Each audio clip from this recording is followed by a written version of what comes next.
Benda asing ini bisa ambil alih otak manusia. Jadi ceritanya ada sebuah benda yang jatuh dari langit dan menembus kaca, guys. Perlahan, warna dan bentuknya pun berubah. Dokter yang lewat di situ pun terkejut dengan apa yang terjadi. Karena penasaran, dokter mendekati benda itu dan mencoba menyentuhnya. Ternyata di dalam benda itu ada jutaan kristal dengan berbagai macam warna. Namun tiba-tiba muncul tentakel panjang dan menusuk dokter itu. Mau lari tapi terlambat, guys, karena tentakel itu sudah tertancap di pundaknya. Bahkan seluruh orang di rumah sakit itu juga tidak dapat menghindar. Lalu ada seorang pria yang mencoba untuk sembunyi dari kejaran tentakel itu. Pada akhirnya ia pun tertangkap juga, guys. Dan ternyata setelah itu ada seorang polisi yang ketiduran di rumah sakit itu, guys. Ketika ia bangun, tentakel segera menancap di dirinya. Setelah itu tentakel itu kembali ke wujud asalnya, guys. Anehnya orang-orang lupa dan tidak tahu apa yang sebelumnya telah terjadi. Angka misterius prediksi bencana masa depan.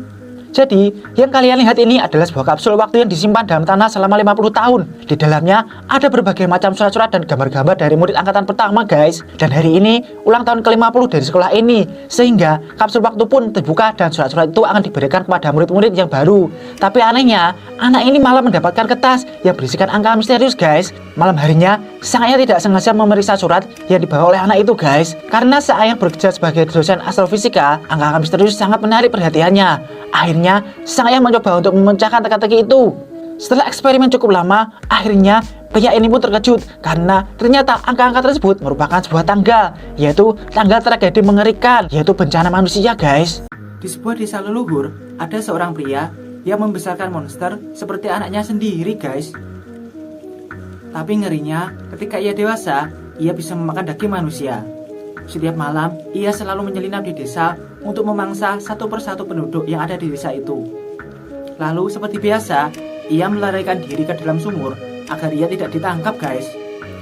Peristiwa ini pun membuat seluruh warga desa ketakutan. Karena itu, mereka memutuskan untuk menutup semua sumur. Tapi tidak disangka, pada malam itu ada seorang bocah yang ingin buang air kecil di pinggir sungai, guys.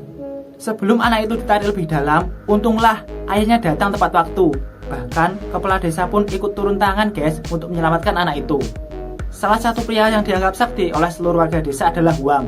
Dan mereka nggak tahu kalau sebenarnya Huanglah yang memelihara monster itu, guys.